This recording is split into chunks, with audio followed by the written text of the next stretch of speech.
Bonjour à tous.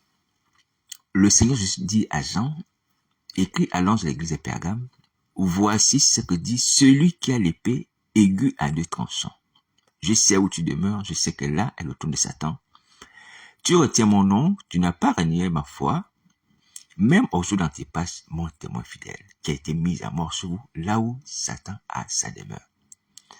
Mais j'ai quelque chose contre toi, c'est que tu as là les gens attachés à la doctrine de Balaam, qui a enseigné à Balak à mettre une pierre d'achoppement devant les fils d'Israël pour qu'ils mangeassent des viandes sacrifiées aux idoles et qu'ils se livrassent à l'impudicité. Repends-toi donc, sinon je viendrai à toi et je les combattrai avec l'épée de ma bouche. Que celui qui a des oreilles entende ce que l'Esprit dit aux églises. À celui qui vaincra, je donnerai de la manne cachée et je lui donnerai un caillou blanc. Et sur ce caillou est écrit un nom nouveau que personne ne connaît, si ce n'est celui qui le reçoit. Alors, on va s'arrêter ici. Ce qui nous intéresse en ce moment, c'est ce message du Seigneur Jésus à Jean qui lui demande d'envoyer à l'église de Pergame. Et c'est avec une grande tristesse que le Seigneur Jésus permet de constater que l'église de Pergame ne constitue plus un lieu de prière qui était situé vers la Turquie là-bas, l'Asie mineure, à peu près, dans des frontières éloignées. Non. L'église de Pergame se situe maintenant aujourd'hui. L'église de Pergame est maintenant à Paris. L'église de Pergame est à Paris. Au centre de Paris, il y a l'église de Pergame. Ainsi donc, tout ce que vous venez d'entendre là, ça se passe ici. Dans cette église-là à Paris. Dans cette église de Paris. Vous voyez, l'église de Pergame est à Paris. Là, que je veux dire à l'église de Pergame, je ne parle pas du nom. Je parle de l'esprit de l'église de Pergame. Vous voyez, c'est aussi les comportements qu'affichaient les gens de Pergame. Ils sont ces mêmes comportements qu'on retrouve aujourd'hui dans l'église de Paris et dans toutes les autres assemblées. Vous voyez, les gens de l'église de Paris, pasteur, je n'ai pas le choix parce que la Bible m'impose cela et c'est tout à fait normal. Vous représentez l'église de Pergame. Vous la représentez. Vous la représentez. Vous n'êtes pas les seuls, vous voyez, à manifester cette image de l'église de Pergame. Vous n'êtes pas les seuls, mais vous la représentez. Pour ce qui concerne déjà le fait que Satan a son trône chez vous, je vous avais déjà parlé que le diable lui-même, déguisé en femme, est venu me dire dans mon sommeil que je ne vais pas prêcher chez vous. Est-ce que cela ne veut pas dire que vous êtes à l'image d'assemblée où Satan, assemblée de Pergame, où Satan aussi avait son trône? C'est la même chose. Et je vous ai encore parlé de notre témoignage. Un témoignage accablant. C'est que lorsque il y a eu l'organisation d'une fête en rapport, je pense, avec la Pâque, vous avez fait une affiche et sur cette affiche, il y avait la femme, on va parler de la femme, on va laisser les autres symboles. Il y avait la femme, la même femme, dont on voyait simplement le dos. Le dos. Vous voyez? L'image de Satan. Les femmes qu'on voit aussi partout dans les publicités, là, l'image de Satan qui se déguise en femme et tout ça. Est-ce que vous voyez? Il ne faut pas vous dire dans votre esprit que non, toi tu nous attaques seulement. Tu nous en veux, mes amis, mes frères, l'église de Paris. Nous sommes comme l'église de Pergame et nous sommes à l'image d'assemblée. Voici les preuves. Je ne mens point. Je ne mens point. Alors donc, j'aimerais nous dire, franchement, c'est avec tristesse, que lorsque nous sommes arrivés à ce point, il y a encore un retour. Nous ne sommes pas dans un point non-retour. Non, il y a encore un retour. Alléluia. Même si Satan s'est installé sur vous et dans toutes les autres assemblées, j'ai dit bien, vous n'êtes pas les seuls. Il y a encore un point de retour. Il y a encore une restauration, on va dire une délivrance. C'est encore possible. Vous voyez? c'est encore possible de retrouver la communion avec Christ. C'est encore possible d'avoir Christ comme maître et Seigneur dans nos assemblées. C'est encore possible de ressembler à l'église de Jérusalem où il y avait les disciples, l'église primitive. C'est encore possible. Alléluia. Mais il faut faire le constat, d'abord, qu'aujourd'hui, nous sommes sous le contrôle de Satan le diable, malheureusement. Malheureusement. Il ne faut pas m'en vouloir, c'est la vérité. Il faut qu'on accepte la vérité. Il faut qu'on accepte la vérité. Oui. Cependant, je vous le dis, le Seigneur Jésus qui a vu aussi que l'église de Pergame, qui est située dans la ville de Pergame, aussi a connu le même problème. C'est-à-dire que Satan s'est accaparé de cette assemblée, a pris le contrôle. Il a dit à Jean d'écrire à cette assemblée. Il a dit à Jean d'écrire à cette assemblée. Et lorsque vous avez entendu ces messages, le Seigneur Jésus certes dit beaucoup de choses par rapport à ce qui ne va pas. Et par rapport également à la menace. On va revenir en détail sur ces choses. Mais j'aimerais nous dire de façon générale que pourtant, même si nous sommes à l'image de l'église de Pergame, alléluia, il y a encore l'espérance de changer. Pourquoi? Parce que le Seigneur Jésus dit à cette assemblée, où il y avait Satan, où son témoin a été mis à mort, et il dit à cette assemblée, repens-toi, repens-toi, repens-toi. Est-ce que vous entendez? Il dit repens-toi. Il ne rejette pas cette assemblée. Il ne la ferme pas. Il dit simplement à cette assemblée de se repentir. Donc, il y a encore l'espérance que nous pouvons à nouveau devenir enfants de Dieu et mettre encore jusqu'à Nazareth au centre de nos assemblées, de nos réunions. Alléluia. Il y a l'espoir pour nous. Il y a l'espoir pour nous. Voyez le bon côté de ces reproches que Jésus Nazareth nous fait. Parce que c'est pas moi, c'est le Seigneur Jésus qui fait ces reproches. Alléluia. Qu'on introduit Satan dans l'église, on tue les gens et tout ça. Et c'est vrai. Et c'est vrai. Mais le bon côté, c'est quoi? Le bon côté, c'est que le Seigneur Jésus nous demande de nous repentir. Alléluia. C'est-à-dire qu'il est prêt à pardonner le fait qu'on a fait entrer Satan dans l'église et qu'on tue les fidèles. Les pasteurs tuent les fidèles. Vous voyez? Et à ces témoignages que je vous rends souvent, que le Seigneur Jésus m'a révélé un homme de Dieu avec une force satanique en train de vouloir fracasser le crâne. Ah, Seigneur, d'un fidèle. Et une force satanique. À 3 dents. 3 dents. Une arme pernicieuse, ou bien on va dire diabolique, que même sur la terre, on ne voit plus ce genre d'assassinat, cette façon de mettre à mort les gens. Vous voyez? Une grosse fausse sur la tête de quelqu'un. On le fait où? Dans le monde des ténèbres, de façon imbécile. Ah, Seigneur Jésus. Tu es Seigneur et tu es amour, c'est vrai. Parce que j'imagine Jésus de Nazareth, lui qui voit toutes choses. Quand nous sommes limités, on voit que les choses qui sont physiques, et s'il veut nous faire grâce, il montre les choses spirituelles. Lui qui voit ce qui se passe dans le monde spirituel dans les assemblées, et garde son calme, et ne se lève pas aussitôt pour nous frapper. Mais prends patience. Est-ce que vous imaginez ça, Jésus de Nazareth? Comment il peut avoir la maîtrise et la patience? Les gens qui prennent son nom, qui font ces destructions des vies humaines, ces assassinats, en son nom. On dit, on va baptiser les gens. On amène les gens à la rivière. Mais pour les lier aux démons. Jésus de Nazareth qui voit toutes choses, de façon spirituelle comme de façon physique. On voit que les gens ne sont pas baptisés du Saint-Esprit, ni d'eau. Ils sont baptisés spirituels. Garde le calme. Ou du moins, je ne châtie pas, il me demande simplement de repentir. Est-ce que Jésus n'est pas bon? Ça veut dire que Jésus de Nazareth prend patience et demande à ce qu'on change. Mais cela ne signifie pas qu'il nous encourage dans cette voie, frères et sœurs, pasteurs, apôtres. Arrêtons de faire le mal. Repentons-nous. Aujourd'hui encore, tant qu'on n'est pas repenti, il y a encore des gens comme Antipas qui sont mis à mort. Satan vous incite toujours à faire plus.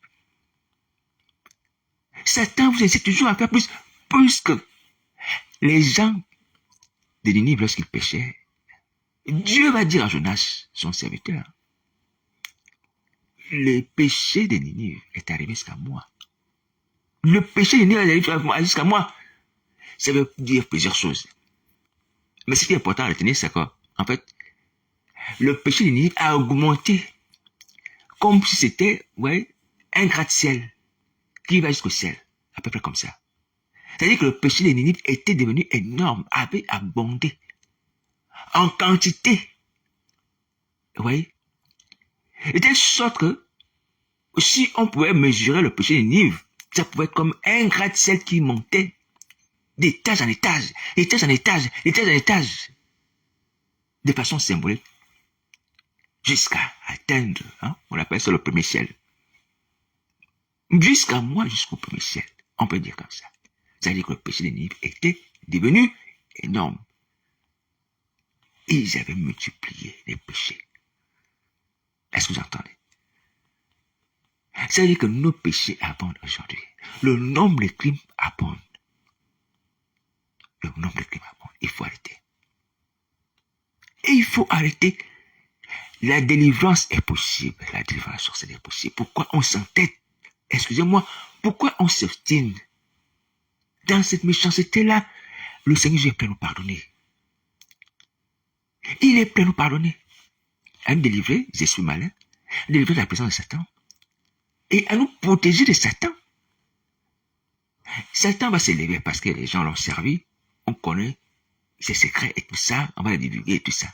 Mais tu auras la protection de Jésus. Va te repentir. Arrête de faire le mal. Va te repentir.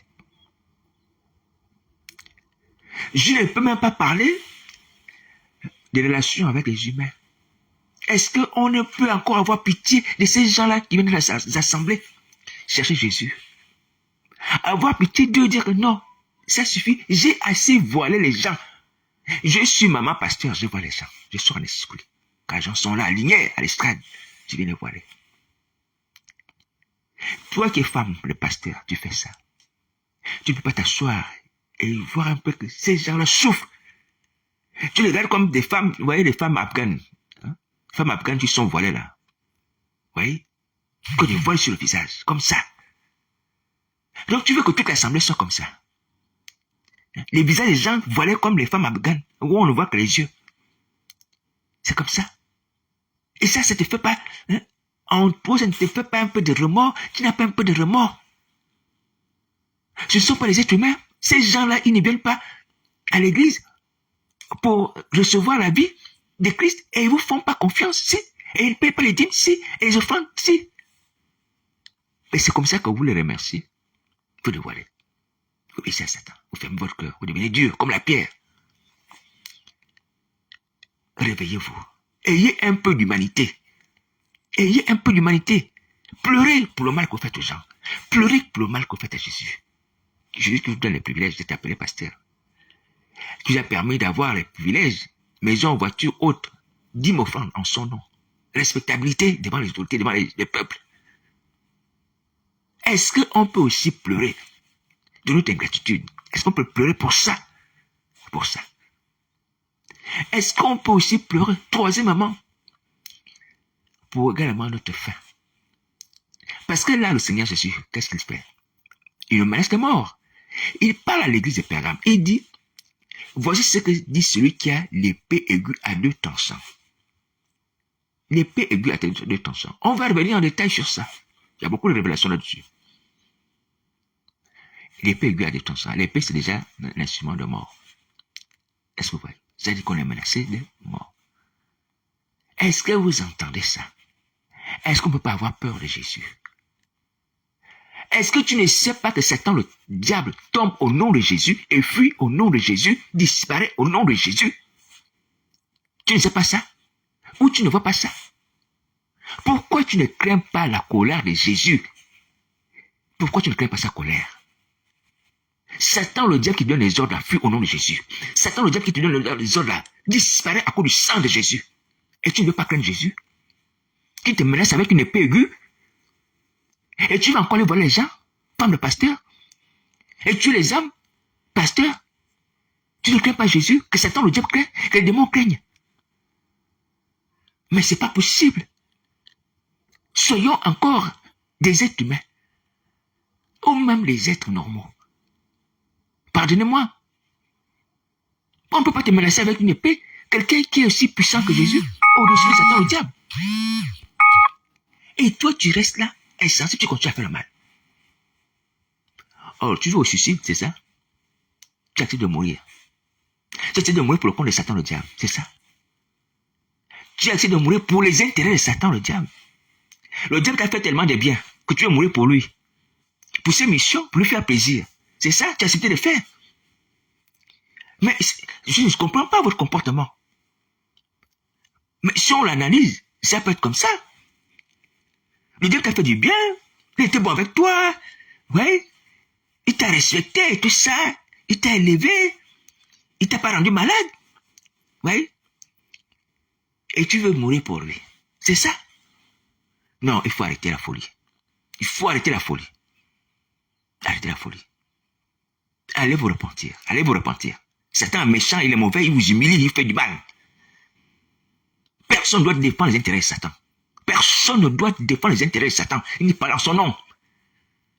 C'est vrai qu'il m'arrive dans le combat, c'est pas biblique, c'est vrai, de parler de façon injurieuse à Satan au diable. Alléluia. De certaine manière, je le fais. Mais j'ai été étonné, je vais dire étonné, de quelqu'un qui vient écrire sur Facebook, « Ah, toi tu insultes Satan le diable. Toi tu insultes le diable, tu insultes le diable. » C'est vrai, j'insulte le diable. Il m'a dit de le faire, j'ai dit, c'est pas biblique, et je me réponds de cela. Mais comment toi tu es esclave de Satan? Satan qui a le pouvoir de marcher sur toi, sur ton corps, de marcher dessus. Et te suyer en se transformant en chien. Il te suit, il se transforme en chien, il te suit comme ça. Tu dois défendre tes intérêts. Parce qu'en l'injurie, même si j'ai fait quelque chose qui n'est pas moi, qui n'est pas bien, tu viens dire pourquoi toi tu insultes Satan le diable dans tes prières. Mais il n'est pas dit dans les prières. Parce que je sais que vous entendez mes prières. C'est comme si Satan le diable te faisait du bien. Celui qui te suit, il se transforme en chien. Tu te lèves contre ton frère, qui vient prêcher au nom de Jésus pour ton intérêt. Par la grâce de Jésus Nazareth. Même s'il a péché, tu fermes la bouche. Il frère, c'est pas comme ça que les Écritures nous enseignent. Ils nous disent, bon, on ne doit pas parler d'une manière injurieuse de gloire, toutes ces choses. C'est vrai. Mais toi, tu viens défendre le diable. Même dans le monde, on sait que lorsqu'on invoque le diable, on est du mauvais côté, on est des ténèbres. Et tu vas me dire que bon, peut-être que le diable te fait du bien. Le diable te fait du bien. Montre le bien qu'il te fait. Montre le bien qu'il te fait. Et s'il te fait du bien, regarde le mal qu'il fait aux autres. Comment quelqu'un peut dire aux gens de violer des bébés à peine sortis du ventre de leur mère? Un bébé qui sort à peine du ventre de sa mère, quelqu'un le viole. Et toi, tu veux le défendre. Mais vous êtes devenu fou. Vous êtes devenu fou, quoi. Vous êtes devenu fou. Je n'ai pas le pouvoir d'attraper Satan, de le découper. Mais c'est pas vrai. C'est pas vrai. Mais il y a une méchanceté pareille. Ça n'existe pas sur la terre. C'est vrai. Même lorsque Hitler faisait le mal aux Juifs, qui n'a pas condamné Hitler jusqu'à présent? Qui n'a pas condamné Hitler? Qui n'a pas condamné Hitler? Quel est l'avocat qui peut prendre le parti d'Hitler? Dit que moi je vais défendre Hitler. Mais cet homme doit mériter la mort.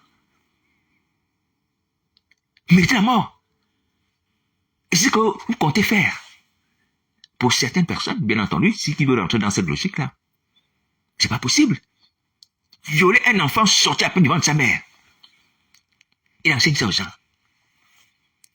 Un nourrisson. Non, non. Je vous préviens, honnêtement. Moi aussi, je suis un être humain. Hein? Je me répands. Alléluia. Que Dieu nous aide à marcher dans la sanctification, l'obéissance à sa parole. Moi le premier. Mais je vous préviens. Celui qui va prendre la défense de Satan, le diable, sur ma page Facebook, venir parler en bien du diable, je le supprime. Je le supprime. Je le supprime. Déjà, vous voyez, il vous humilie. Les gens sont en colère au ciel à cause de ça. Le Seigneur a la compassion vis-à-vis de nous parce qu'on souffre. Qu'est-ce que tu veux dire? Pourquoi tu insultes Satan le diable? Pourquoi tu insultes Satan le diable? Oui. Et tu peux me faire ce reproche d'une autre manière. Il y a longtemps, tu m'as fait ce reproche. Il y a longtemps. Mais il y a la colère qui monte. C'est vrai, il faut avoir la maîtrise, il faut racher conformément aux Écritures. Parce que l'athlète de secours, il doit courir selon les règles, comme dit Paul. Donc, on doit combattre aussi selon les règles du combat spirituel, biblique, évangélique. Oui, c'est vrai. Mais tu ne peux pas te lever et dire comme si Satan te faisait du bien et venir accuser ton frère. C'est pas possible. C'est pas possible. Alors, c'est une parenthèse pour dire que ayons un peu d'intelligence, humblement, sans vous mépriser, d'aucune manière. Aucune manière, personne ne doit prendre la défense du diable. Même si quelqu'un est en train de, comme j'ai entendu certains prières dire, quelqu'un qui disait on va mettre le piment à Satan. On va lui foutre le piment. Oui, bon, spirituellement et bibliquement, ça n'existe pas de foutre le piment à Satan.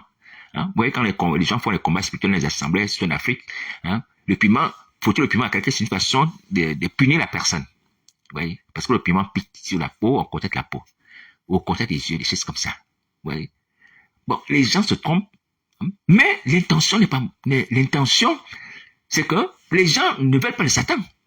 Ils veulent qu'ils subissent la colère, mais ils se trompent sur la façon de procéder. Alléluia, que Dieu le réprime, oui, c'est comme ça qu'on s'exprime. Et on le chasse. Mais c'est pas à nous de foutre le piment à Satan, le diable. Mais cependant, on comprend la position de cette personne qui dit qu'elle va porter le piment à Satan, le diable. On comprend qu'elle a raison d'être en colère. Mais c'est la façon de s'exprimer qui n'est pas biblique. Alléluia.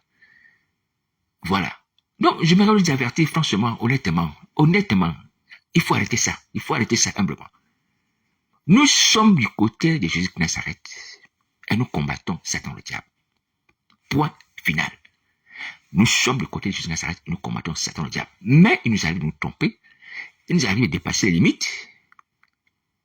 Cependant, personne ne doit défendre le diable. Il est méchant, il doit être chassé. Alléluia. Et réprimer. Il faut le réprimer. Donc, voici la parole du Seigneur Jésus. Alors, vous voyez ce qui se passe à l'église de Pergame? Meurtre d'Antipas. Mais les gens sont là, Satan continue à diriger cette assemblée. Comme à l'église de Paris. Je suppose, et je peux même dire que c'est une confirmation de ce qui se passe à l'église de Paris, c'est pas étudier cette assemblée, qu'il y a des meurtres qui sont faits certainement de façon déguisée. Parce que là où Satan est, il y a la mort. Satan et la mort sont des amis intimes. Là où Satan est, il y a la mort. Le diable est celui qui fait pécher. Et la mort la mort prend la suite. Vous voyez? Le seul péché, c'est la mort. Mais qui fait pécher Satan? Satan, le diable. Et après, la mort récupère la personne qui pêche. Vous voyez? Alors donc, j'aimerais dire, au-delà de ce qu'on a fait, ou qu'on fait encore aujourd'hui, il y a l'espérance, il faut changer. Il faut changer. Déjà, l'église de Paris. Renoncer à Satan, le diable, à toute sa assemblée, à renoncer à Satan, le diable. Allez-y vers Genèse, vous repentez vos péchés, confessez vos péchés, demandez à Genèse d'être votre maître sauveur, d'entrer dans vos vies et de diriger vos lieux de prière, d'être établis nuit et jour là-dessus. Je parle des lieux de prière. Je ne parle pas seulement des lieux de prière, des lieux physiques, des bâtiments. Qu'ils soient consacrés à Jésus-Christ, à son culte. Que les anges de Dieu montent et descendent là-dessus, comme Jacob a eu le songe à Luz. Il a vu une échelle qui montait du ciel. Une échelle qui montait au ciel, les anges montaient et descendaient. Et il va dire ici, c'est le camp de Dieu, c'est la maison de Dieu. Il va appeler cet endroit, Bethel, cet endroit qui s'appelait auparavant Luz. Et il va verser de l'huile là-dessus, il va consacrer cet endroit comme la maison de l'Éternel. Alors donc c'est comme ça qu'il faut agir. Faites entrer le Seigneur Jésus, il dit, je me tiens à la porte, je frappe. Ouvrez la porte à Jésus, les gens de l'église de Paris. Ouvrez les portes de vos cœurs à Jésus. Ce n'est pas parce que Jésus de Nazareth se comporte selon les normes, on va dire, les normes de l'amour. L'amour ne force pas. Vous voyez, il n'y a pas de violence. Vous voyez, avec la douceur de Dieu, qui ne peut pas entrer dans vos assemblées. Qui ne peut pas entrer dans vos assemblées. Souvenez-vous qu'il a chassé les vendeurs du temple. Il peut entrer. Il a le pouvoir de le faire. Mais il demande à ce que nous puissions librement, et en toute bonne foi, ouvrir les portes de nos cœurs et de nos assemblées à sa personne. à ses anges, à sa présence. Oui. Donc, voici le message du Seigneur Jésus. On va revenir là-dessus. Mais je nous préviens que même si vous pensez que toutes les assemblées sont devenues comme les assemblées de Pergame, il n'y a plus d'espoir, il y a espoir. Ça peut rebâtir nos assemblées, vous faire mourir et vous supprimer. Il dit, il menace avec l'épée aiguë. Il peut vous supprimer et rebâtir d'autres assemblées, d'autres églises, remettre ça sur pied. Ce n'est pas des mensonges, hein. Les révélations que je vous ai fait part, elles ne sont pas fausses. Oui, ce sont des choses qui sont vraies, que vous connaissez comme vraies. Jésus est vivant, il est vivant. Vous avez beau voir Satan, les démons vous apparaître comme si Christ ne vivait pas. Il n'était plus présent. Il est vivant. Il est assis sur son trône. Il tient Satan, le diable, dans sa main comme une fourmi. Attention, il regarde sur nous. Donc, voici la parole du Seigneur Jésus. Alors, je viens prier que nos péchés soient pardonnés. Les gens de l'église de Pergame, aujourd'hui, on va dire Pergame spirituel, l'église de Paris, que nos péchés soient pardonnés, que Christ nous pardonne. Je viens prier également pour que les crimes que nous avons commis nous soient pardonnés et que tout ce que nous avons envisagé encore d'augmenter ne soit pas accompli. J'ai prié pour ça. J'ai prié également que le Saint-Esprit vous touche et que vous allez vous repentir. Nous sommes au-delà de la criminalité. Oui, nous sommes face à un génocide, on va dire un génocide. Ouais. Même si le génocide, c'est une criminalité, mais là, on est au-dessus vraiment d'une criminalité, dire que bon, vraiment, les gens se battent contre les ennemis parce que les gens lui font le mal. Non, là, on est en train de tuer une certaine catégorie d'individus, c'est-à-dire les chrétiens, les témoins de Jésus. Et on cible un certain nombre de personnes. Quand les témoins de Jésus, on te tue, comme Antipas. Oui. C'est un génocide dirigé contre les témoins de Jésus. C'est la haute criminalité. La haute. On veut effacer la présence des témoins. Bon, maintenant si vous effacez la présence des témoins, dans toutes les assemblées, non seulement Jésus nous menace d'épée, mais en même temps, quand les fléaux vont venir, parce qu'il y a aussi les fléaux, hein, les fléaux vont venir. Apocalypse chapitre 6, je nous ai parlé de cela. Les fléaux vont venir. Qui va faire en sorte que ces choses soient abrégées? Si ce n'est la présence des élus dans vos assemblées. Si ce n'est la présence des élus, des témoins de Jésus dans vos assemblées. Les fléaux vont arriver. Arrêtons de faire comme s'il n'y avait pas les fléaux, il n'y avait pas la fin du monde. Il y a la fin du monde. Je vous ai parlé de cela.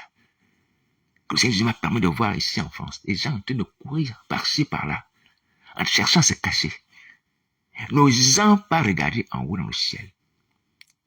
Vous voyez, ces gens se courbaient. Et quand je regarde dans le ciel, je vois une planète qui s'avançait. Tout doucement. C'était un songe. Dans ce pays, la France. Les fléaux arrivent. En plus de l'épée de Jésus, les fléaux arrivent. Et donc là, nous sommes à l'aube, on va dire, à l'aube de l'ouverture du 6e sceau. Parce que là, il s'agit du 6e sceau. Là où les gens vont chercher à se cacher et dire aux montagnes, couvrez-nous. Au rocher, cachez-nous. Devant la colère de celui qui est assis sur le trône et devant la colère de l'agneau. Parce que le jour est arrivé. Les fléaux vont pleuvoir. Vous allez fuir où? Qui va intercéder pour vous dans vos assemblées? Et dire que Seigneur, prends pitié de notre assemblée. Vous allez supprimer tous les témoins de Jésus. Qui va prier dans vos assemblées? Dites-moi. Vous voyez, comment Satan joue pour vous condamner comme lui-même condamné? Vous condamnez comme tout ce qu'il fait, c'est vous amener aussi à vivre la condamnation comme lui. Elle a subi tout ce qu'il fait. Est-ce que vous comprenez ce jeu-là?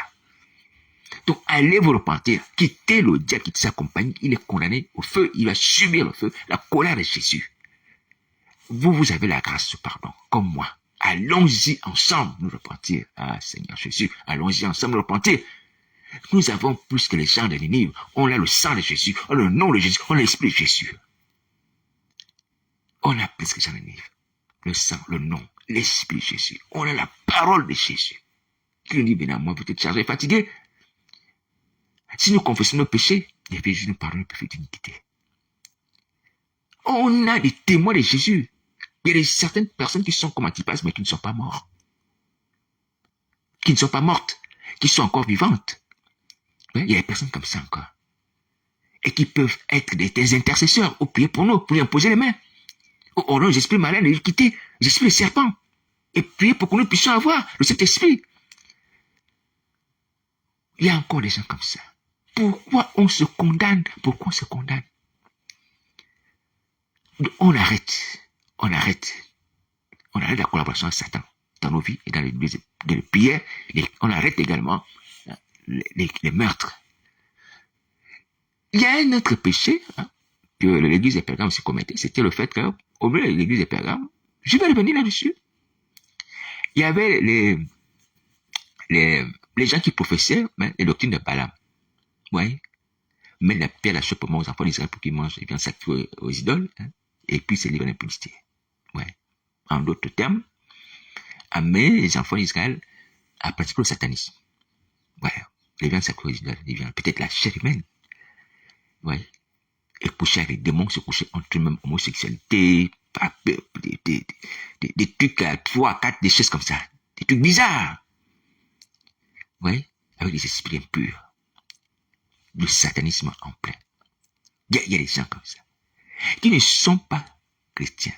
Ils ne sont pas convertis, mais ils viennent pour s'aimer ces gens de pratique. Pour amener les chrétiens, ceux qui sont debout, à se livrer au satanisme. Dans le sommeil, on parle de Marie d'une femme de nuit. Ouais. La doctrine nicolaïte, c'est pas explicitement éclairé dans la Bible. C'est que c'est la doctrine nicolaïte, mais par les Écritures, on peut comprendre que c'est une doctrine qui est anti-biblique, qui est anti-chrétienne, et que là-dessus, il s'agit également d'une doctrine de péché. Agir comme les Nicolaïtes, c'est agir comme des pécheurs. Ouais. C'est tellement une secte pernicieuse. Toujours, on doit faire également des choses de Isabelle ou de Balaam. Toujours le péché, le péché, le péché, le péché. Donc, des personnes non converties qui sont là dans l'église de Pergame, mais qui ne viennent pas pour chercher le salut de leurs âmes, ou certains, qui viennent pour amener des personnes qui sont chrétiennes à devenir des disciples de Satan le diable. Ouais. Des gens qui viennent des sectes pernicieuses, les agents du diable déguisés en chrétiens, qui viennent les recruter, les assemblées. Voici ce qui s'est passé à l'église de Pergame et dans nos assemblées aussi. La même chose. La même chose. Et donc, moi, j'aimerais dire à ces gens, attention, il y a l'épée aussi qui vous menace. L'épée de Jésus vous menace. Il s'agit des gens. Il s'agit des gens, des êtres humains. Vous voyez? Alors, lorsque je parle d'épée aiguë à 2 tranchants, on va parler de 2 tranchants. 2 tranchants, pourquoi? 2 tranchants parce que cette épée peut couper à droite, elle peut couper à gauche. Lorsqu'on la saisit d'une main, vous voyez, comme lorsqu'on saisit une épée à 2 tranchants, c'est-à-dire qu'elle peut couper à gauche, si on fait un mouvement vers la gauche, elle peut couper aussi à droite si on fait un mouvement vers la droite. Alors, couper à gauche, couper à droite, ça veut dire que dans l'assemblée où Jean Nazareth parle, c'est-à-dire l'église de Pergame, Jean Nazareth est prêt à frapper à gauche, à droite. À gauche, à droite, c'est-à-dire les gens qui étaient les anciens chrétiens, comme l'église de Pergame, ils sont prêts également à subir la colère de Dieu. C'est-à-dire qu'ils veulent subir un coup de l'épée. Et les gens qui viennent ici dans l'église de Pergame, en tant qu'agents de Satan aussi, vont subir également un autre coup d'épée. Un autre coup d'épée. Donc, il y a 2 coups d'épée. 2 tranchants, ça veut dire 2 coups d'épée. Ça veut dire aussi 2 types de victimes. Les anciens chrétiens qui sont tombés et ceux qui n'ont jamais été chrétiens qui sont dans l'église. Est-ce que vous comprenez? Donc, il va frapper les anciens chrétiens qui sont tombés, qui ne veulent pas se repentir. Et il va frapper ceux qui se déguisent en chrétiens, qui veulent convertir ceux qui sont debout au satanisme. Est-ce que vous entendez? Voici les 2 types d'individus qui sont frappés par l'épée à 2 tranchants. Donc, les anciens chrétiens qui vont pas se repentir seront frappés. Et ceux qui viennent en tant qu'adeptes du satanisme, se transformant en chrétiens, pour séduire les autres aussi, seront frappés d'un autre coup de l'épée. Il va frapper à 2 reprises sur 2 types d'individus. Voici pourquoi l'épée est à 2 tranchants dans l'église de Pergame. Voici ce qui se passe. Il y a encore les témoins de Jésus-Christ dans l'église de Pergame, attention. Il y a encore les témoins de Jésus-Christ. Il va le dire. Il y a des gens qui n'ont pas réuni sa foi. Ouais, il y a des gens qui viennent pour séduire encore ceux qui sont debout. Tout le monde n'est pas mort dans l'église de Pergame. Tout le monde n'est pas mort. Mais, il y a ceux qui sont morts, qui sont dedans. Il y a ceux qui sont aussi devenus, qui sont l'apparence des chrétiens, qui sont aussi dedans. Oui. On va dire que, bon, bref, de façon générale, c'est l'église qui a la configuration du monde. Du monde. Il y a des convertis, les non-convertis, les anciens convertis. Il y a des convertis, des non-convertis et des anciens convertis dans l'église de Pergame. Mais ceux qui seront frappés là, ce sont les anciens convertis s'ils ne se répandent pas et les non-convertis s'ils ne se répandent pas aussi. Est-ce que vous entendez? Donc, ce qui se passe ici dans nos assemblées, voici pourquoi même les pasteurs qui n'ont jamais été appelés, qui ont les micros, qui ont les ministères, jamais il a été appelé, jamais été enfant de Dieu, mais il est pasteur. Ou parce qu'il est parti à l'école doctorale, il a été diplômé, et tout ça, il veut une assemblée pour se faire l'argent, aussi hors de Satan le diable. Ouais. Le plus scandaleux sont nos sœurs qui ont les micros, qui sont pasteurs. Avant, on les voyait femmes de pasteurs. Hein? Épouse de pasteur tel, épouse de l'apôtre tel, épouse d'évangéliste tel. Et puis aujourd'hui, on les voit maintenant évangélistes. On les voit maintenant pasteurs. Ces femmes-là sont devenues pasteurs. Comment? Comment elles sont devenues pasteurs? Oui. Tout ça. Il n'y aura pas de confusion. Il sait faire la différence. Il sait faire la différence. Tout le monde peut aborder l'apparence de chrétien. Que ce soit ceux qui sont tombés, les anciens chrétiens qui sont tombés, que ce soit ceux qui se déguisent, qui n'ont jamais été chrétiens, que ce soit les vrais qui sont aussi chrétiens. Il sait faire la différence. Et il sait ce qui se passe. Vous voyez, c'est celui qui dit que je suis la lumière du monde. Jésus de Nazareth. Il dit, je suis la lumière du monde. La lumière qui éclaire, qui met tout à nu. Est-ce que les gens pouvaient savoir que Satan avait son train à l'église de Pergame? Non. C'était quelque chose de caché, comme aujourd'hui. Beaucoup d'églises ont mis Satan sur leur trône.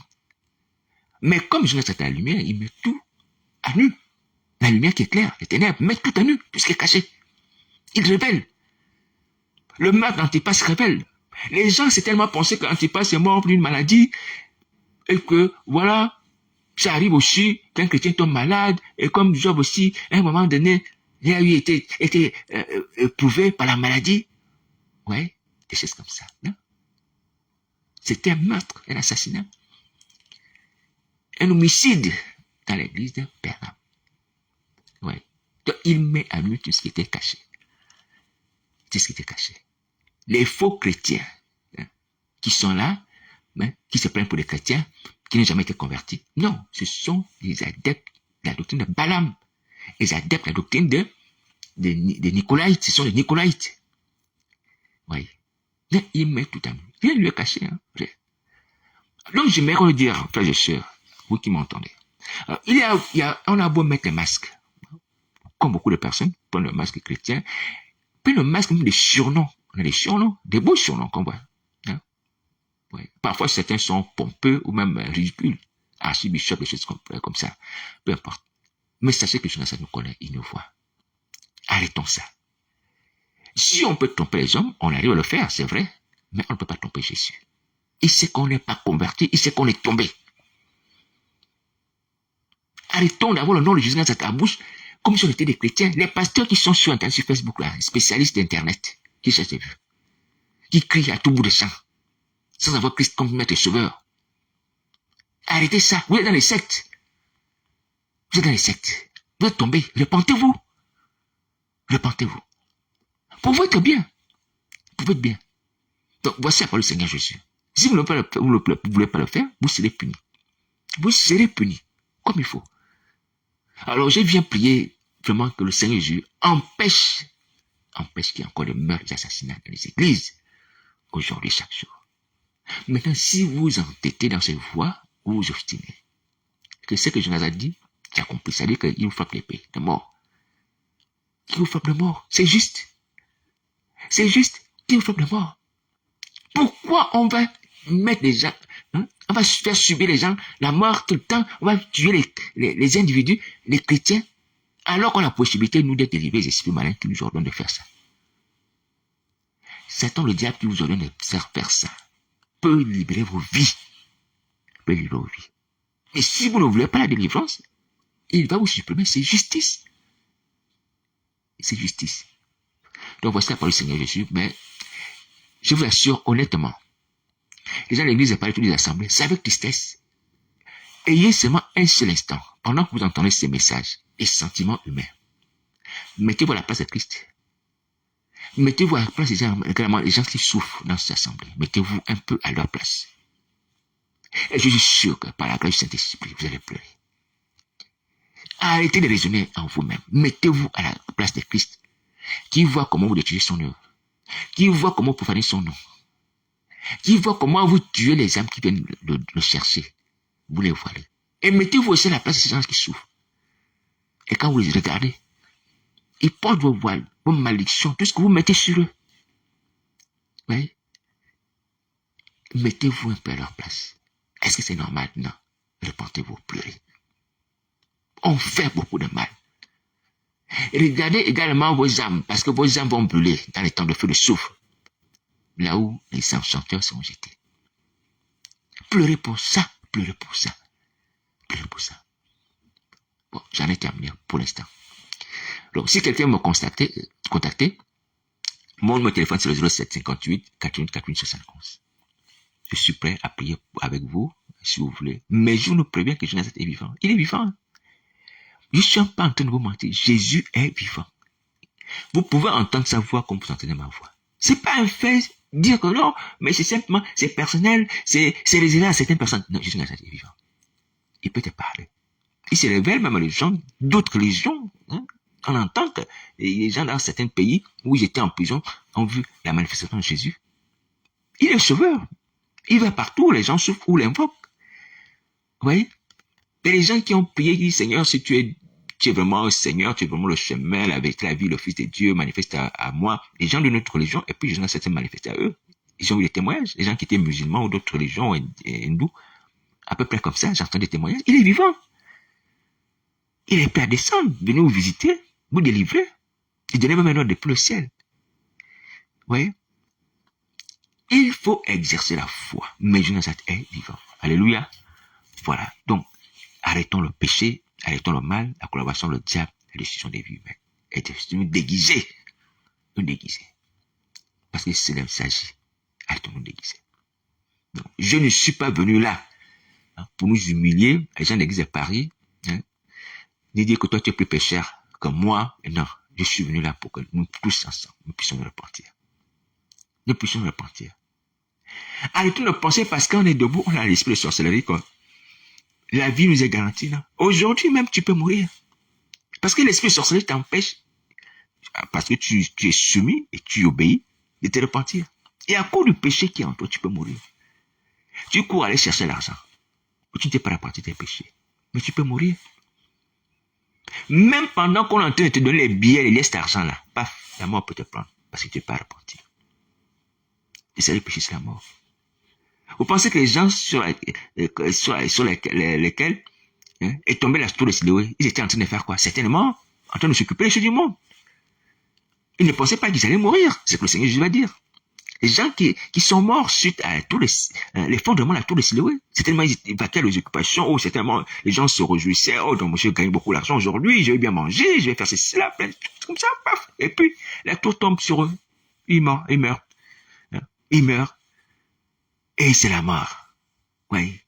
C'est un drame. Il arrive comme ça. Subitement. Faisons attention. Faisons attention. Donc, voici la parole du Seigneur. Repentons-nous de nos péchés. Jésus est vivant. Jésus est vivant. J'ai béni le Seigneur Jésus pour la voix du Saint-Esprit qui nous parle encore aujourd'hui. Pourvu que nous puissions mettre ça en pratique. Je sais que vous m'entendez. Que vous soyez en France. Que vous soyez au Gabon. Que vous soyez en Côte d'Ivoire. Que vous soyez au Congo. Et dans d'autres pays, vous m'entendez. Vous m'entendez, vous m'entendez. Mais l'objectif, ce n'est pas que vous puissiez m'entendre. L'objectif, c'est que vous puissiez vous repentir. Vous allez venir écouter les messages. Vous allez être là sur Internet, cliquer, j'aime ou j'aime, peu importe, tous les commentaires pour faire.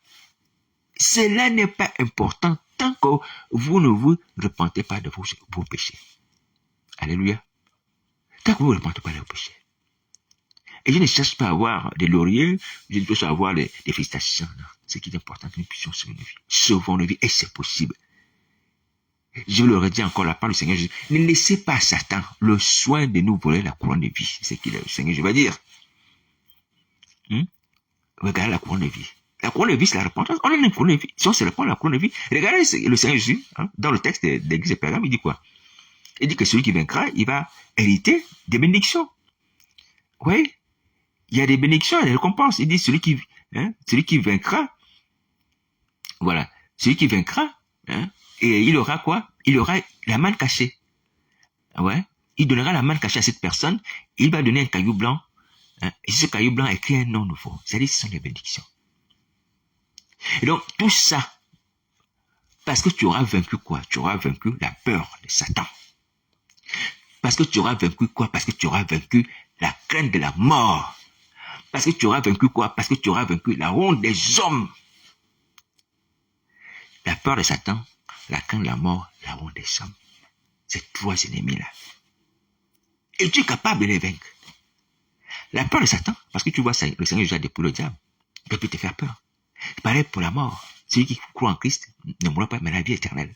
La parole de Dieu est claire. Et la parole de Dieu dit que Jésus a dépouillé Satan le diable. Et au nom de Jésus, tout genou fléchit. Donc, la peur de Satan, la crainte de la mort, tu ne peux plus avoir ces deux éléments qui peuvent te lier au carnet de la captivité, qui empêchent de te repentir. Tu peux les vaincre au la parole de Christ. Vous voyez? La honte des hommes, c'est pareil. La honte des hommes, c'est pareil. Vous voyez? Ces choses autour de nous, c'est comme la boue. La renommée, c'est comme la boue. Parce que tu penses qu'on va dire de toi, non, tu étais faux, moi tu étais une hypocrite, oui. Mais même avoir une belle renommée, c'est de la boue.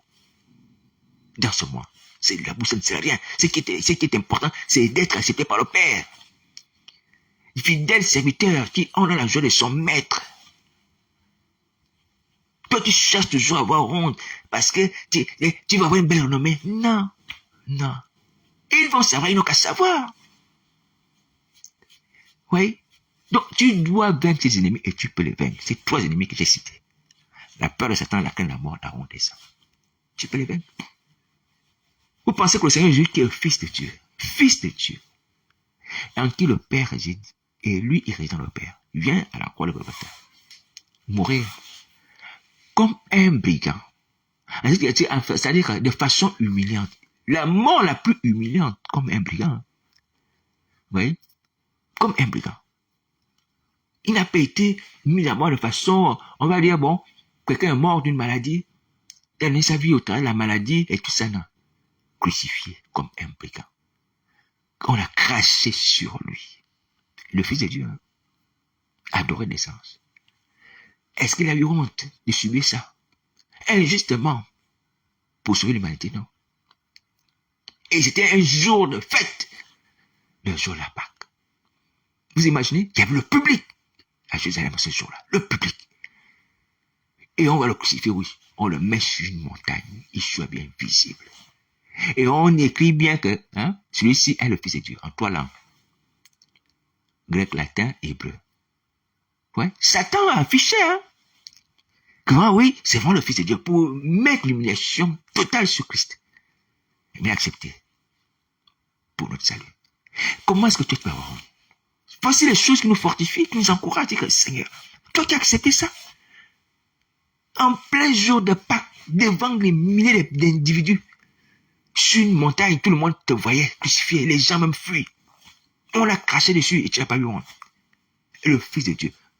Vous voyez, la plus grande condamnation, ce n'est pas le fait de condamner un malfrat. Non. Ça n'a pas d'impact. Quelqu'un qui est voleur, qui a volé toute sa jeunesse, qui ne fait que voler, on le condamne, on dit, oh, lui, il est un voleur, on sait qu'il est voleur. La plus grande condamnation, qui atteint, on va dire, la respectabilité de l'homme, c'est lorsqu'on est le fils de quelqu'un d'important, qu'on est condamné pour ça. Ouais. Et là, ça remue les foules. Parce qu'il ne s'agit pas du fils d'un roi, non, il s'agit du Fils de Dieu, celui qui a créé le ciel et la terre, qui est là, à la croix de Golgotha. Est-ce que vous entendez? Il est, malgré le statut de Jésus de Nazareth, malgré le statut de Fils de Dieu, il n'a pas eu honte. Il a donné ses mères. On a mis les clous. Alléluia. Il ne s'est pas débattu. L'agneau immolé. pourquoi on va avoir honte? Pourquoi on va avoir honte? Le maître lui m'a montré le chemin. Tu continues à avoir honte les gens? Alors que c'est toi qui as pratiqué ces œuvres. Oh, tu es sorcier, oui, tu as pratiqué la sorcellerie. Tu as pratiqué la sorcellerie. Et on peut me te la démontrer. Qui ça sont les actes que tu as posés. Oui, ouais. Mais dis oui, j'ai fait ça. Je connais tes péchés. Et tu vas voir, parce qu'on a dit que tu es ancien sorcier. Oui, je l'ai fait. Je le regrette. Oui, je me répands. Je l'ai fait. Alléluia. Je l'ai fait. Mais jusqu'à ce qu'elle ait été accusée injustement de tout, a subi la mort. Toi, on t'accuse, ou du moins, on te reproche ce que tu as fait. Tu refuses cela. À cause de ça, tu te caches. Tu mets un masque. Tu ne veux pas te repentir. Ouais. Regardez notre jeu. Vous voyez comment on se condamne. Il y a des futilités. Et on laisse le soin à Satan de prendre cela comme un moyen de chantage. Puisqu'il nous fait pécher. Il te dit, bon, si tu ne donnes pas d'autres âmes, je déclare aux gens que tu es de mon côté, tu es dans ma secte. Et toi, à cause de ça, tu vas donner encore les âmes. Tu vas donner encore les âmes. Et comme la Bible déclare que le séjour de mort est insatiable, le séjour de mort ne se rassasie pas, il n'y a pas de limite, oui, tu vas encore donner les âmes. Et tu vas être là, malmené par Satan le diable. Parce que quoi? Parce que tu cherches la respectabilité. Tu cherches le bon témoignage. Un bon témoignage. Tu cherches un bon témoignage. Au prix de quoi? Au prix de meurtres et d'assassinats. Au prix de meurtres et d'assassinats. Parce qu'il sait que tu as péché. Il t'a fait pécher. Il te dit, si tu ne veux pas que je dévoile que tu as péché, va encore pécher. Tu vois? Et tu vas rester là dans cet engrenage. Pour ne pas que les gens sachent que j'ai péché, tu vas encore pécher. Tu vas encore pécher. Mais attention, mon frère. Tu te condamnes pour rien. Il n'a qu'à raconter que tu as péché. Il n'a qu'à le raconter. Tu as le pardon de Christ. Tu as ton âme. C'est pas grave. C'est juste qu'il juge. Jésus, c'est lui qui juge. Alléluia. Il t'a pardonné. Alléluia. Voilà. Il ne faut plus avoir peur de l'accusateur. Ah, Seigneur Jésus. Il ne faut plus avoir peur de l'accusateur. Les hommes, n'ayez pas peur, n'ayez pas honte, c'est pas grave. Déjà même, je le dis, on parlait comme un être humain. Ces gens à qui vous avez confié, ou du moins vous avez donné une certaine hauteur, ou une certaine considération, que vous devez toujours apparaître comme les gens purs et saints. Même si c'est vrai, on recherche le bon témoignage, mais en pratiquant ce qui est juste, pas un temps hypocrite. Est-ce que ce sont ces gens-là qui vous donnent aussi la vie? Que ces gens donnent aussi la vie? Quand vous vous levez le matin, ce sont eux qui viennent insuffler l'oxygène dans vos poumons? Non, mais raisonnons un peu en nous-mêmes. Personne ne me donne aussi de vie pour que je sois redevable à quelqu'un, pour que je sois bien vu de cette personne. Si Satan m'expose, il n'a qu'à m'exposer. Et ce n'est pas Satan qui me donne le vie, c'est Jésus qui me donne le vie. Alléluia. Mais si mes actions coupables sont vues, et à juste titre, je dis, Seigneur, oui, j'ai péché. Aux hommes vont me demander, oui, j'ai péché. Mais j'ai abandonné. Après, les gens font ce qu'il faut. Oh, mais tu as été pécheur, oui, mais j'ai abandonné. Si quelqu'un veut continuer à être ton ami, il devient ton ami. S'il veut te séparer de toi, il se sépare de toi. Mais ça ne doit pas te faire quelque chose que les gens voient toujours en toi quelqu'un de bien, de bon, d'agréable, de souriant, de malais, comment dire ça, de gentil, alors que tu ne l'es pas. Tu es un grand pécheur. Un grand pécheur. Devant l'Éternel, comme disent les gens. Il faut arrêter. Alléluia. Il faut arrêter. Nous sommes sauvés par la grâce. Je bénis le Seigneur Jésus. À moins la foi. Alléluia. Donc aujourd'hui, mes amis, dépouillons-nous. Dépouillons-nous les sept carapaces-là. Qui nous bloquent.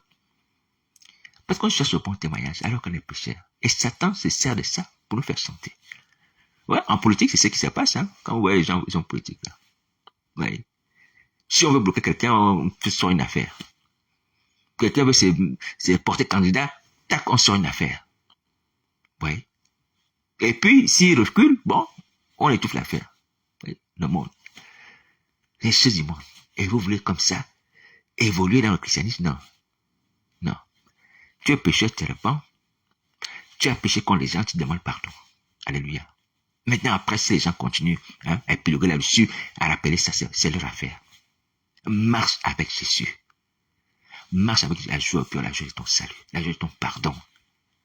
Cette femme de mauvaise vie qui est venue pleurer au pied de Christ Nazareth, sachant qu'elle était de mauvaise vie, elle est venue pleurer. Et quand elle est partie, elle a eu le pardon de ses péchés. Mais Simon le pharisien qui avait dit à Jésus de Nazareth, qui avait dit à Jésus dans son cœur, il parlait de Jésus dans son cœur, que si cet homme était prophète, il serait quelle espèce de cette femme? De quelle espèce de cette femme? Mais lui, il était resté dans ses péchés. Hein. Il était resté dans ses péchés, mais elle était partie le pardon des péchés, la paix et le salut. C'est je vais lui dire, va en paix, tes péchés sont pardonnés. Ouais, va en paix, tes péchés sont pardonnés. Elle est partie en paix. Et sa foi l'a sauvée. Il va dire, ta foi t'a sauvé. Mais Simon le pharisien qui avait invité Jésus, qui avait partagé le repas avec Jésus, n'avait pas eu ça. Ni la paix, ni le pardon des péchés, ni le salut. Rien. Oui. Et ça aussi, c'est quand même assez ironique. Hein? Les gens qui ont collaboré avec le Seigneur n'ont pas le salut. Mais ce sont les prostituées, les gens du dehors, là, les SDF, on peut dire comme ça, les gens pauvres, malheureux, facilement, qui vont entrer au ciel. C'est ce que ça veut dire. Qui vont suivre le chemin du ciel. Venir à Genèse, c'est suivre le chemin du ciel, parce qu'il est le chemin. Mais nous qui collaborons avec le Seigneur, on mange à table avec Jésus de Nazareth, on invoque Jésus, quand on prend le repas du Seigneur et tout ça, on loue le Seigneur. Mais on est hypocrite. Malheureusement, on risque d'être comme Simon le pharisien. Simon le pharisien reste dans ses péchés. Parce que la Bible ne dit pas que cet homme a cru en Jésus. Il a douté, il a dit que cet homme était prophète. Oui. Comme les pharisiens, même souvent, c'est tellement partagé les repas avec les gens, dire bon, c'est quelqu'un que j'entends parler, qui fait des miracles, je vais l'inviter à manger. Et puis, paf, c'est encore qu'il y a une femme, mauvaise vie qui le touche. Je dis, non, cet homme-là, c'était prophète. Elle n'a pas accepté que cette femme-là le touche. Oui, le Seigneur Jésus a parlé en parabole que deux personnes avaient des dettes. Sauf que, bon, Simon le pharisien, peut-être qu'il s'est repenti par la suite. Mais dans l'instant présent, parlant de cette parabole, hein, à table, alléluia, lors de la cette scène, il n'était pas converti, il n'a pas changé d'attitude. Mais la femme de mauvaise vie a changé. Qui avait la mauvaise renommée a changé. Et elle a eu le sel de son âme. Je vous assure. La Bible dit vrai. Les prostituées, les gens de mauvaise vie, les SDF, vont entrer dans le monsieur. Je vous l'ai souvent dit, ou je l'ai dit, que je vous assure que le temps que je passe ici avec vous, prêchant l'évangile, au nom de Jésus Nazareth, je vous assure, si j'avais passé ce temps-là avec les païens, des gens dehors, il y a longtemps que beaucoup de personnes seraient déjà enfants de Dieu. Baptisés d'eau, baptisés Saint-Esprit. Et je vous assure, l'Esprit de Nazareth est là sur la terre pour opérer ça. Donc, qu'est-ce qui peut empêcher que les gens se convertissent? Le message est là. La puissance de guérir est là. La puissance de chasser des démons est là. La puissance de poser les mains aux malades afin que les malades soient guéris là. La puissance de poser les mains aux gens afin que les gens reçoivent le Saint-Esprit est là. Qu'est-ce qui peut empêcher que les nouveaux disciples se fassent? Qu'est-ce qui peut empêcher que les nouveaux disciples se fassent? Qu'est-ce qui peut empêcher ça? Tout ce qu'il faut est là sur la terre, par le Saint-Esprit, qui fait toutes les choses. Oui. Au milieu des païens, je vous assure, il y aura déjà certainement, pas des milliers, mais beaucoup de personnes seraient déjà sorties des ténèbres. Auraient déjà suivi Jésus de Nazareth.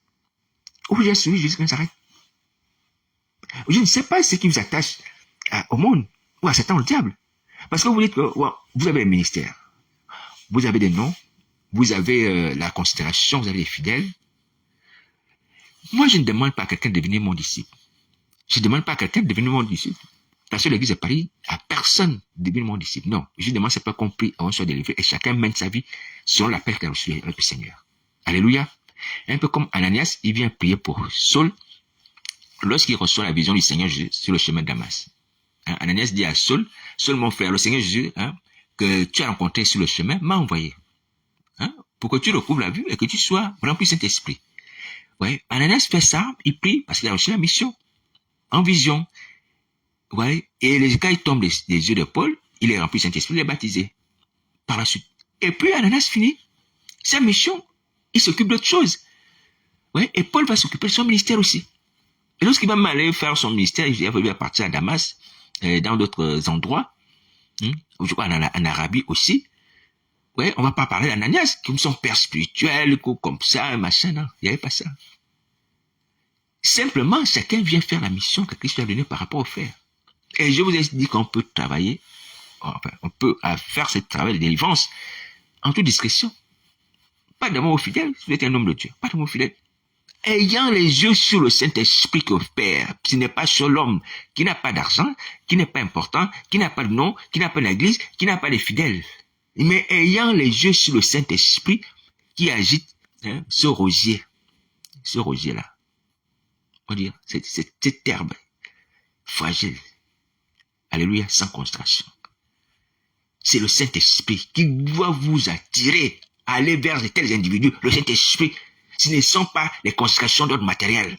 Oh, il n'a pas de fidèles, il n'a pas d'estrade, il n'a pas d'image, il n'a pas de vidéo, il n'a pas de vue. Est-ce que le Saint-Esprit en lui, c'est ce qui doit vous orienter? C'est le Saint-Esprit en lui. Allez vers ce genre de personnes. Les gens qui portent la couche d'eau sur la tête. Alléluia. Pour le bien de nous tous. L'Esprit du Seigneur éternel, Isaïe 61. Il est sur lui, il est sur Jésus, il était sur les apôtres aussi, de leur vivant sur la terre. Pour faire quoi?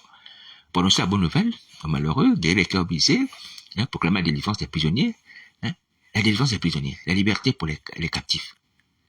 C'est ce qui importe. C'est pas cette situation sociale et matérielle.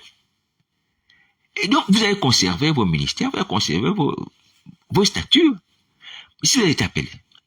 Oui. Je suppose aussi, peut-être que je me trompe, qu'il y a des gens parmi vous qui se disent, ah, si je me convertis, je suis déjà devenu pasteur, mais je suis resté dans le pastorat en tant que faux. Donc, du coup, je vais perdre l'assemblée, les gens vont me quitter, et comme le Seigneur Jésus ne m'a pas appelé, voilà, je vais demeurer pauvre, certainement, ou comme un simple fidèle, sans source de revenu. Il y a des gens, certainement, parmi vous qui raisonnent comme ça.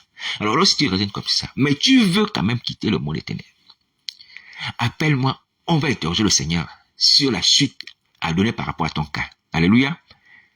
Voilà, donc appelle-moi, on va appeler le Seigneur Jésus, il va nous inspirer par son esprit. Tu as eu un ministère, par la volonté du diable, faussement. Tu es établi et tu as des fidèles. Tu as les moyens, tu vis au travers de cela. Mais tu te rends compte que si tu te repens, tu n'as pas été appelé et que tu vas tout perdre. Et tu crains de te repentir à cause de ça. Que faire? Alors, donc, je te propose de m'appeler. Alléluia. On va demander au Seigneur Jésus, dans ton cas, ce qu'il faut faire. Est-ce que tu m'entends, pasteur, apôtre? Tu m'entends? S'il te plaît. Appelle-moi le Saint-Esprit, l'Esprit de Jésus Nazareth, encore là sur la terre, pour nous orienter. Je vais vous faire une confidence. Il m'arrive de prier. C'est pas par orgueil, Je dis, Seigneur Jésus, tu m'as appelé, je le dis comme ça, Daniel, que je puisse marcher avec l'esprit de Daniel pour conseiller. Voici pourquoi je m'appelle Daniel. Mon nom c'est Daniel. Le nom que Jésus m'a donné c'est Daniel. Daniel, pourquoi Daniel? Pour se conseiller. Vous voyez? Entre autres, en plus de suivre le mot de Daniel, c'est-à-dire être fidèle en toutes choses. Mais, pour ce qui concerne l'Église et les hommes de Dieu, Jésus m'a donné le nom Daniel avec la capacité Daniel également pour conseiller les gens de sa part. Vous voyez? Étant indigne de le faire. Est-ce que vous entendez ça?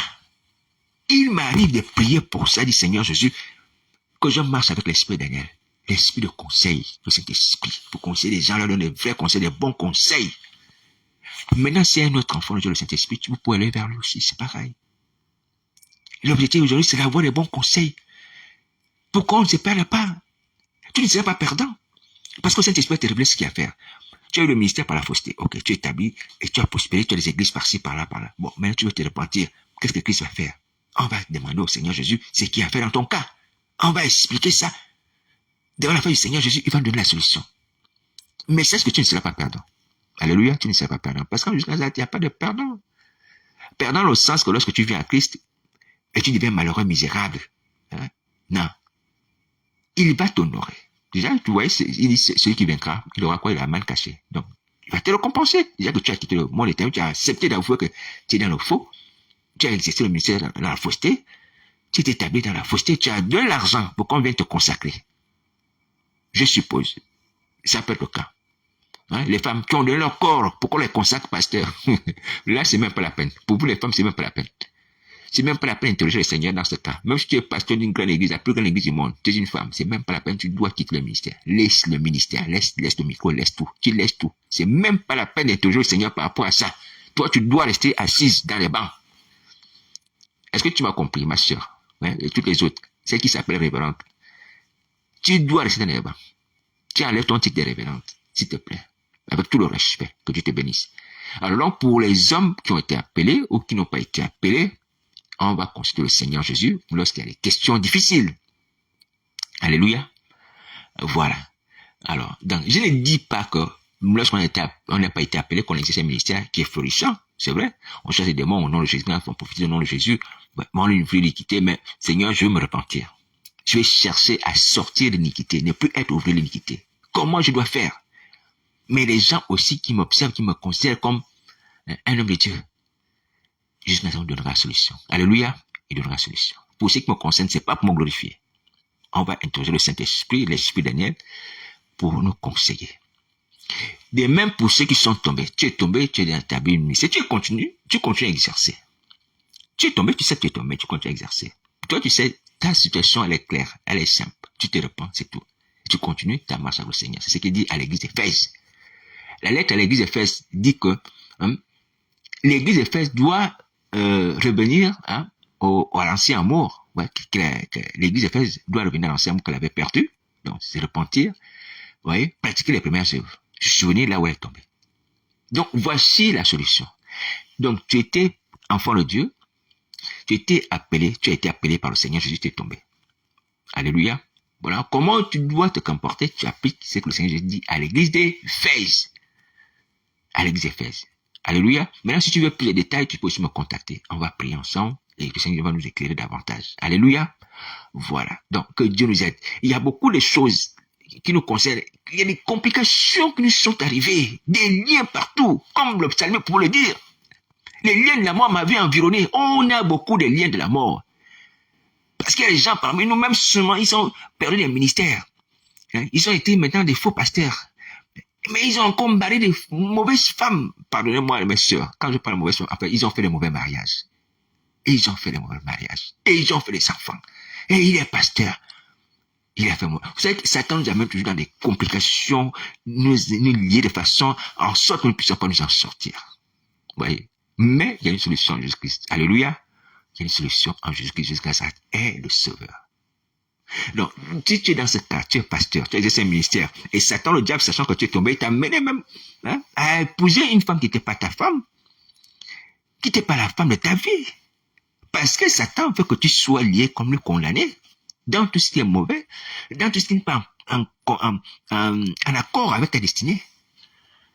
Aujourd'hui, les gens, on va dire des mauvais mariages, pas des mauvaises femmes, des mauvais mariages. Dans des mariages inspirés par le diable. Vous voyez?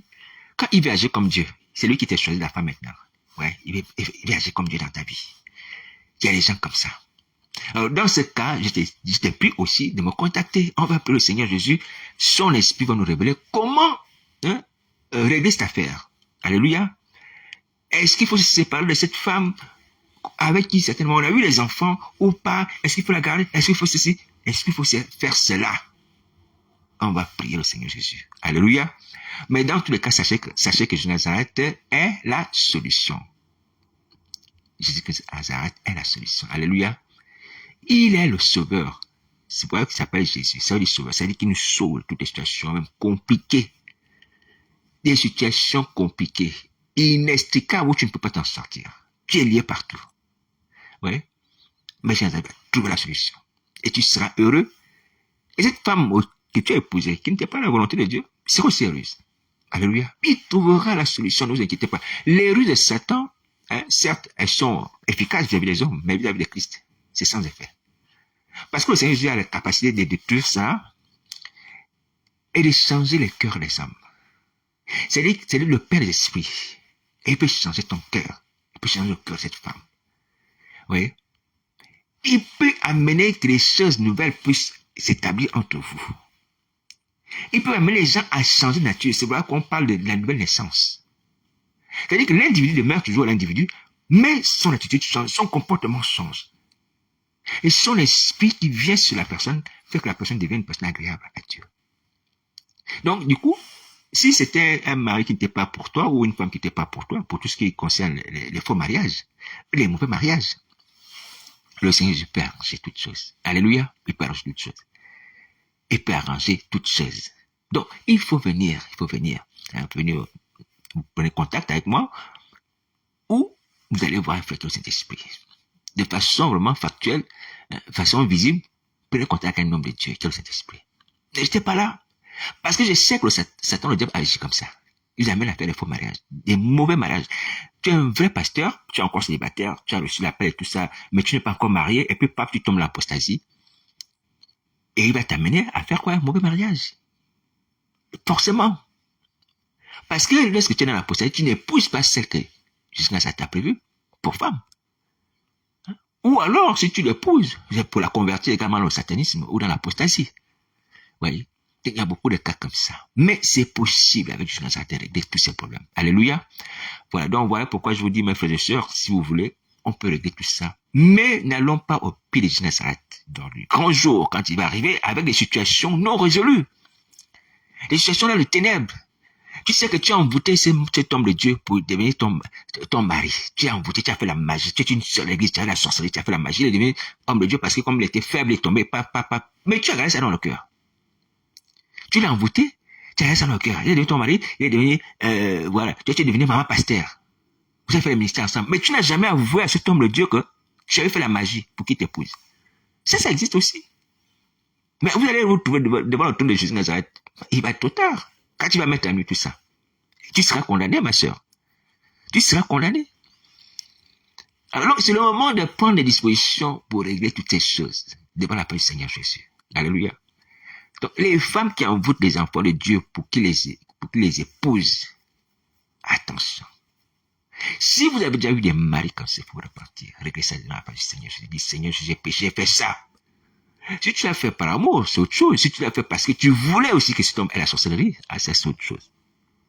Mais dans tous les cas, il est prêt à pardonner. Il est prêt à pardonner. Parce que je considère, alléluia, c'est-à-dire que la sorcellerie, un homme qui a la sorcellerie peut être amoureux d'une femme qui n'a pas la sorcellerie.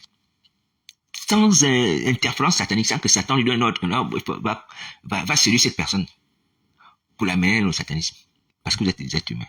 Ça, je le sais. Alléluia. Mais, lorsque vous allez jusqu'au mariage, vous mariez, tout ça, c'est un lien devant Dieu. Mais donc, là, il y a un mensonge. On m'a dit que le mensonge n'a pas été légalisé, mais le mensonge a été caché. Ouais. Donc, ce mariage-là est faux devant Dieu. Ce mariage est faux devant Dieu. Donc, il faut arranger ça avant de se retrouver devant le grand trône, le trône de Jésus Nazareth. Avant qu'il ne frappe l'épée, il faut arranger ça. Alléluia. Donc, il y a beaucoup de cas comme ça. Je ne suis pas juge, mais ce sont les conseils. Je dis bien que ce sont les conseils que le Saint-Esprit peut nous donner au travers de mon indigne personne. Mon indigne personne. Alléluia.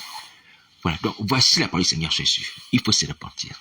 Il faut se repentir. Donc, moi, je viens encore dire aux sœurs, quand tu n'as pas Christ dans ta vie, et ça, vraiment, il faut bien l'écouter. Tu n'as pas Christ dans ta vie, tu sais bien que tu es la sorcellerie, tu sais que le frère n'a pas la sorcellerie. Ne va pas faire en sorte que le frère t'épouse. Non. Non. Ça, c'est pas un bon mariage. Là, tu ne joues pas le franc jeu. Ça, c'est la ruse. C'est pas bon. Cherche la délivrance. À la limite, cherche la délivrance et puis demande, Seigneur Jésus, la femme ne doit pas rester seule. C'est une requête de prière. C'est écrit dans la Bible. C'est Paul qui le dit. La femme n'a pas été créée pour être seule. Elle permet aussi que je trouve un mari. Mais cherche d'abord la délivrance. Ne pas chercher le mari, tu as la sorcellerie. Non, c'est pas bien. C'est pas bien. C'est pas bien. Alléluia. Même si je dis bien que c'est pas Satan qui t'envoie. Parce qu'on peut avoir les sentiments humains, c'est pas bien. Tu sais que tu as la sorcellerie, le monsieur n'a pas la sorcellerie, c'est pas bon. Ou le monsieur a la sorcellerie, et la sœur n'a pas la sorcellerie, c'est pas bien. Oui. Je me souviens d'une histoire concernant un mariage comme ça, qui, gloire à Dieu, a été brisé. En fait, les gens, ce couple-là s'apprêtait à faire les fiançailles. Et donc, le monsieur, le frère en question, je crois qu'il fréquentait juste l'église. Il n'était pas converti, il avait la sorcellerie. Mais la sœur était chrétienne. Et puis, comme il arrive souvent, je vous dis, entre humains, entre humains, on peut s'apprécier, les gens peuvent s'apprécier. Quelqu'un qui a la sorcellerie peut apprécier celui qui n'a pas la sorcellerie, celui qui n'a pas la sorcellerie peut apprécier celui qui a la sorcellerie. Parce qu'on est encore humain. Alléluia. Et donc, la sœur, le frère, était sur le point d'organiser les fiançailles. Et voici que la sœur va dire au frère, bon, écoute, on va organiser les fiançailles, ok, il n'y a pas de souci, tu me demandes la main, ok, on va faire les fiançailles, mais laisse-moi d'abord aller prier avec mon pasteur pour voir si cette affaire vient de Dieu. Est-ce que vous entendez? Donc, voici maintenant la sœur va voir le pasteur. Ah, pasteur, voilà, il y a un frère qui m'a demandé la main, je suis d'accord avec lui, mais seulement. Parce qu'ils étaient sur le point d'organiser les fiançailles, ça veut dire que la sœur était déjà d'accord. Mais, j'aimerais avoir ton avis. Parce qu'on va faire les fiançailles, mais j'aimerais avoir ton avis, pasteur, prie. Maintenant, le pasteur aussi, il a pris la situation en main. Vous voyez? Il allait prier. Il prie. Il se rend compte que non. Mais ce monsieur-là, il est possédé d'un esprit de serpent. Il est possédé d'un esprit de serpent. Il ne peut pas t'épouser dans telle condition. Je ne dis pas qu'il avait dit que ce n'est pas son mari, mais il ne peut pas l'épouser dans telle condition. Vous voyez? Le pasteur a eu la révélation. Dieu l'a ouvert les yeux. Vous voyez que le frère, qui fréquentait certainement l'église parce que certainement il parlait de Dieu, des choses comme ça. Mais il n'était pas converti. Vous voyez, les gens qui viennent souvent à l'église ne sont pas convertis. Ils parlent de l'église ici sur réunion et tout ça, mais ils ne sont pas convertis. Parce que eux, il faut la délivrance. Et c'est comme ça que les fiançailles ont été annulées. La sœur a annulé les fiançailles. Elle s'est rendue compte que non, le monsieur n'était pas délivré. Il fréquentait l'église, parlait de Jésus certainement, mais n'était pas délivré. Vous voyez? Alors, donc c'est pour dire que dans de telles conditions, frères et sœurs, quand on se connaît, même si on aime quelqu'un, il cherche d'abord la délivrance. Le Seigneur, je n'ai pas connu le mariage, mais cherche la délivrance. Alléluia, cherche la délivrance. Et ta délivrance est possible. Tu aurais pu, enfin, moi, à la place de cet homme qui a l'esprit de sorcellerie, voir le pasteur dire, pasteur, bon, il y a une sœur de votre assemblée, je voudrais l'épouser et tout ça, mais ma situation est que j'ai cet esprit-là, cette alliance avec des démons et tout ça, j'ai besoin de délivrance. Mais les choses seraient plus claires. Vous voyez, le frère aurait pu faire sa délivrance et ensuite épouser la sœur. Vous voyez? Alléluia. Donc c'est pour nous dire que il faut faire attention. Ne soyons pas malicieux. Parce que ces gens de mariage amènent sur les gens, bon, au divorce, à la séparation. Si la sœur persévère dans la foi, que malgré le fait que le monsieur qui a la sorcellerie l'a envoûté, que même, bon, a réussi à la séduire par la sorcellerie, par la magie, à l'épouser, tout ça, ils font les enfants, mais si elle persévère dans la foi, elle va découvrir le pot rose et ça va finir par un divorce. On a perdu du temps pour rien. Vous voyez? Et les souffrances pour rien. Pour les deux personnes qui auront perdu du temps, et si tu t'es engagé pour rien, tu as investi pour rien, fait des enfants, on va dire des enfants qui seront malheureux, ballottés entre les deux parents. Vous voyez? Or, si on fait les choses propres au départ, dire à la sœur, sœur, moi je vais m'être épousé, mais moi je suis pas chrétien, je suis pas converti. Mais comment faire pour être enfant de Dieu? Comment faire pour être délivré? Et toi aussi tu m'aimes, je vois que tu m'aimes, puisque la sœur certainement aime le frère. Mais Dieu n'est pas contre les sentiments humains. C'est ce que Paul va dire que si un frère a une non-chrétienne qui veut la non-chrétienne veut rester avec lui, il garde la sœur, mais attention, il faut que la sœur soit délivrée, sinon ça ne va pas marcher. Il faut que la sœur soit délivrée dans la suite.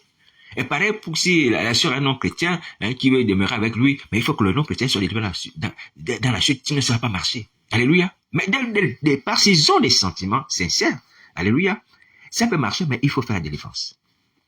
Il faut faire la délivrance. Alléluia. Donc, l'amour ne va pas suffire. Il faut la délivrance. Est-ce que vous entendez?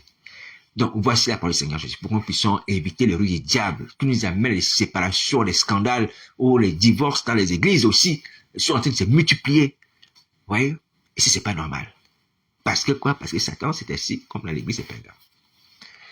Donc, je vais m'arrêter là. Je peux m'arrêter là. Bon, mais j'ai encore continué. C'est pas grave. Mais, dans tous les cas, l'objectif, ce n'est pas de s'arrêter.